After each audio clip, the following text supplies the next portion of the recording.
Hey everybody, it's Chainsaw Reacts back once again with another reaction for you guys. Today guys, of course, we're here. Check out the next episode of The Batman, continuing the journey of the Batman. This is The Batman Season 1, Episode 10, Topsy Turvy. Interesting title. Now, last week's episode was the introduction of Ventriloquist and Scarface, which kind of made sense in terms of the title, The Big Dummy. And literally by the end of the episode, the roles had kind of reversed in a sense, where literally you had Ventriloquist holding Scarface, and Scarface is the dominant one, but he's smaller, and he's having to be, of course, carried around by Ventriloquist.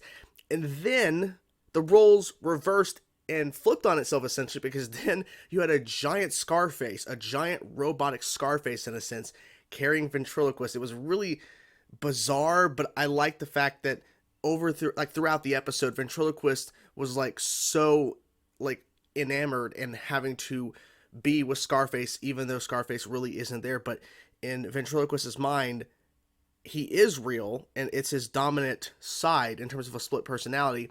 And it kind of goes into the whole thing about where Bruce and Batman is kind of a split personality in a sense. And also through all of this, Alfred is trying to potentially hook up Bruce on a real date, not a fake date, to keep the persona up about, Bruce being a billionaire playboy and all that kind of stuff in terms of his public persona, but actually wanting him to get a real date.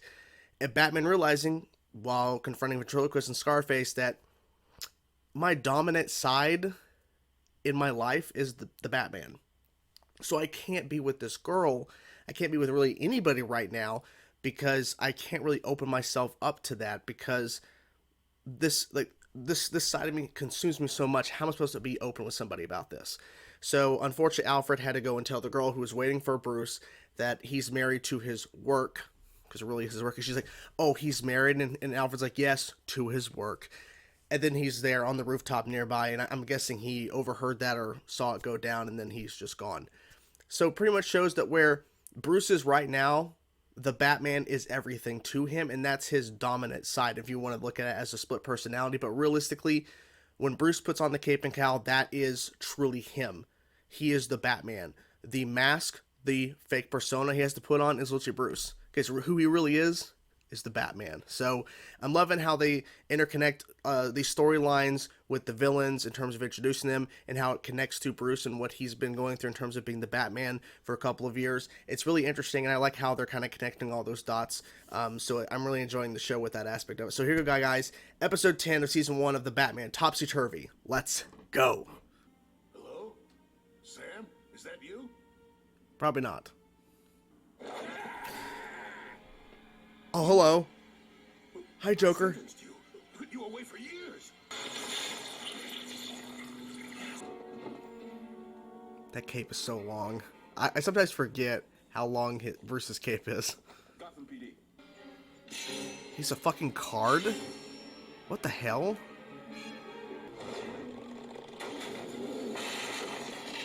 What the fuck? What in the fuck is he doing? Oh my god.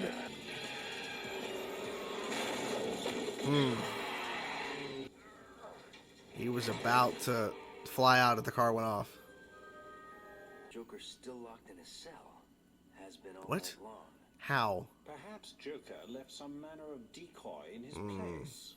Could be, Alfred. It was Joker's calling card. His way of announcing his plan. Do you think there's more to come? Oh yeah, Joker's definitely. out to collect a full deck of those who've crossed him. I'd be careful. Yep, he's in there. He's watching you. Oh yeah. He knew. He knew. Not too talkative, are you? Okay, I just now thought about that. He hasn't spoke yet. He's been laughing. Oh, there you go. Jesus. Just going fucking crazy. Oh, shit. He actually got hit with it. Of course. He actually didn't get hit with it. Where's the judge, Joker? It's not Joker. I don't think that's Joker. And why the mime act? You're a pale imitation. The real Joker doesn't wear makeup. Exactly. Oh. Who else is Joker after? Exactly. Who's on the list? Don't be a dumbass.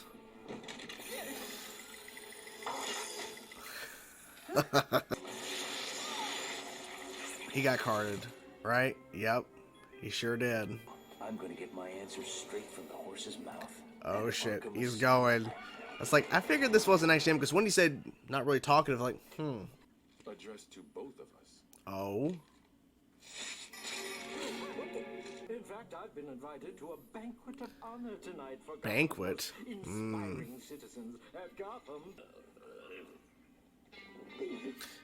I love how he just walked in. That's What if good. I hadn't been decent? Oh my god. Never decent, Joker. Do you really think I'd send a flunky to eliminate my favorite I mean, I think you knew he was gonna fail. Reserve that pleasure for me alone. Why convince an orderly to do your dirty work when you could just have him unlock I mean, your cell? that's true. Because you've always been my ace, Batman. What? Exactly. Oh, Makeup. Joker don't need no stinking makeup. exactly. I'm like, what are you doing? Oh. Smiles, Batsy. Is there any guards there? I'm assuming no. But there should be guards. Of course, he's locked in. All right, Joker, dinner time. All available units respond. We got the Batman. The Batman's been reported locked in a cell at Arkham Asylum. Damn, his lockpick broke. Oh my god, he's pretending to be Joker. I wasn't kidding. The Batman was I honestly did not believe that was gonna happen. Come on, Bennett. So you're still locked in there. Oh my god. This is such the weirdest thing ever. Feels more like a trap. Oh, it's a trap. Oh boy. Oh wait, you say you're stuck. They can't just leave.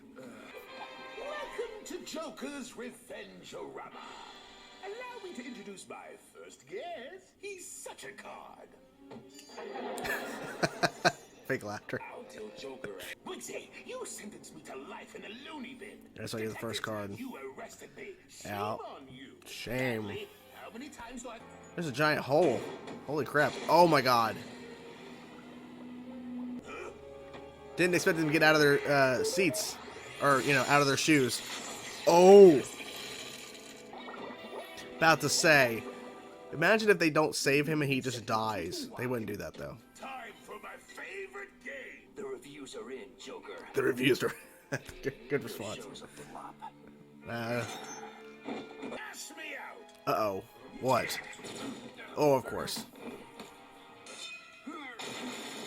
Jesus. Yeah, that place is falling apart. Oh my god. He's so quick. He's so quick. Here we go. Arkham. Ooh, nice. Come on. We're actually duking it out a little bit. Oh, he's gonna get hit. Yep, exactly. Boop. You lost. Yep. I trust you resolve matters with a crazy crime. Clown? Yeah. Joker card. Of course. Of course. The Joker is back. Well, we had a fake Joker at first, but then the real Joker showed up, and holy crap, was his plan really bizarre, but entertaining and very Joker-esque in a sense, if that's even a word. But regardless, great stuff. It was a great, great episode. So I guess we should begin with fake Joker, because that was the opening of the episode with this judge that sentenced Joker to Arkham Asylum. And at first I didn't notice the fact that Joker was just laughing.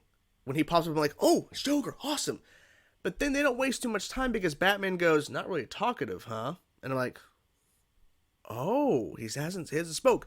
Because in the first episode of the show, they introduced Joker, and this version of Joker talks a lot. He loves to talk. Well, Joker, I think, in a sense, in all media, in terms of comics, TV shows, films, all that kind of stuff, Joker loves to talk, no matter what it seems. So to just hear the laugh at first, it just kind of fit because Joker's just crazy. So I'm like, oh, okay, but I didn't think about the fact, oh, he hadn't spoke yet. And there's a reason why. Because fake Joker, who was an orderly at Arkham Asylum, was basically being forced by Joker to do his bidding and wearing, makeup and all that kind of stuff and just having some sort of like sonic device that could just amplify the laughs so that it feels like it's Joker. And using this machine, first used on the judge in the opening of the episode, who was the one that convicted Joker to Arkham Asylum, this orderly is fake Joker, used this machine that carded him turn him to some sort of block of card and his face is sticking out. And then he waits till the police, like, Bennett, they show up, like Bennett and, is it Kim? I forget the other character's name, who's Ming Na Wen's character. I apologize. I'm bad with names. I'm still trying to learn names, so apologies for that. Because I watch a lot of other crap, so I understand names are an issue. But anyways, fake Joker waits till they show up, then drag the judge and the card away on a motorcycle. Just waits till they show up, then to do that. And so that was really bizarre. But then I like the whole thing back and forth after that sequence where Batman, of course, fails at stopping fake Joker and having a conversation with Alfred about what's the connections. And they immediately say Joker is still in his cell. Okay, so maybe this is not Joker. Maybe Joker is breaking out. No, I have no idea. But then, of course, we find out there's a fake Joker. It was really well done, even though if he would have spoke, I think that would have gave it a dead giveaway because it was just a laugh that he had on that little device. So he couldn't actually say anything as Joker because it would be a dead giveaway. It's not actually Joker. I love when we actually cut to Joker in his cell and he's like going back and forth at the angle it is. And then when he comes back towards the camera at the angle, Batman just comes into frame. It was so well done because instead of like where because like this version of Batman as of right now, he can't just go to Arkham Asylum and just go see and talk to a villain. Like, they wouldn't allow that to happen. He's not considered one of the good guys, like, the police force for the most part. Some people still view him as this vigilante that needs to be stopped, all that kind of stuff. So he can't just walk in. So he had to steal those keys, of course, and Alfred had to talk to that guy, the warden or whatever, to get him to be distracted. But this way he walks into frame when Joker's walking back away from the wall towards the door, and he just comes in. It was so well done in terms of how it was shot. Even though it's not shot because it's drawn. But you get my point. The way that visually it was shown, it was really cool. And then it's like a whole thing to where, did you really think that you were gonna do this, all that kind of stuff? And Joker's pointing this stuff out and saying, "I don't play with the full deck." And use this like poison stuff out of some sort of gas or whatever he spit out for like playing like a musical thing, like I don't even know what kind of musical device it is. But then he spits out that poison and Batman's like, huh? And then of course he's knocked out and then he's locked in the cell. They show where he has a fake panel where he can open up, Joker does, in his cell where he has a lot of stuff in there. So when the guy, and I think we saw him before, I think it was in the first episode, the guy who was serving the food, or maybe it was a little bit later, but anyways, he's going to call the police because Batman's in the cell. Bruce becomes another fake Joker. I cannot believe the show did that. It was so cool. I really liked it, and Bruce channeled his inner... Obviously, I'm terrible at that, but he channeled his inner Joker. And he was in the shadows. It was good. He actually wore like some makeup and wore like the face attachment to make it look more like Joker's features. It was crazy. Now, if they would have did more investigating, they would have realized this is not actually Joker. But the fact is, they're like, well, that's not a guy in a bat suit. So that's not Batman. It was so good. I honestly was shocked by that. And then we get to the final act. Joker's Revenge Extravaganza, or whatever he called it. His theater, basically his play that he had. And he had all of them sitting there. And of course, it was just their shoes stuck to the floor so easily they can easily get out. Just take their shoes off and they're able to go. And that's what happened. And we see the go down to where Joker is basically going to be going through about all this stuff. Because he brings out the judge, who's still encased in his card that he was put in. And basically, you're all there because you wronged him. That's why all those people were there, including the mayor. The mayor was there. He didn't speak, though, but Adams West, the mayor, who we got introduced to a couple episodes ago, was involved. So I'm guessing the mayor, I guess, since he runs the city, he didn't... I have no idea what exactly he did to wrong Joker, but I'm assuming it's something. But anyways, a good fight sequence goes down. Joker has like a boxing glove at one point he uses. That was pretty cool. And to see them actually fist fight a little bit. Because traditionally, Joker in a lot of iterations in the comics doesn't really go, hand-to-hand combat with Batman. Because he knows he can't win. But this version of Joker is so over the top that, he's very, fast and paced and everything. And he potentially could take on the Batman in a sense. Not really. Because we've already seen Bruce do so much in terms of being the Batman that I think Joker would easily lose that fight, but he's able to kind of hold his own in a sense for a little bit. And then, of course, when it comes down to the final moments where, of course, the cannon spins and it fires and he becomes the Joker, it was fitting in terms of, you know, because like he's like, ooh, he doesn't know who's going to become what card. He has no idea. When he threw the judge off into that giant wall on that theater that's just like on the stage, that giant wall out into the ocean or whatever, I didn't expect that, and I didn't expect him to throw the judge, you know, encased in his card out and then into the ocean. I'm thinking, no, the Batman's probably gonna save him, or something's gonna save that guy, because they cannot kill him, because that'd be too brutal for the show. The show would not do that. And I was correct. They did not kill him. Batman did save him. I'm like, imagine if they did. But I knew they wouldn't, because the show isn't like that. But I like the fact that Joker returned, and we had a fake Joker out. We had a Bruce becoming Joker. And then even saying, I walked a mile in Joker's shoes and then some. You're actually not wrong. You actually did. You became the thing that, you know, you're polar opposite. Even though we had a line from Joker in this episode about how we are, like we're two of the same card, or something to the effect of where Joker views Batman just like him in a sense. And we've had that in other iterations of the Batman and Joker relationship in different mediums, where Joker has that kind of mentality that he sees himself the same as he sees Batman in terms of their connectivity and how they're similar.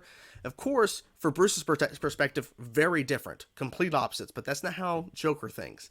And I think that they did a pretty solid job with that. And then also pointing out too, where Bruce is like, you know, I'm probably a part of the deck of cards that Joker wants to, you know, take or whatever. You know what I'm saying? Like taking people.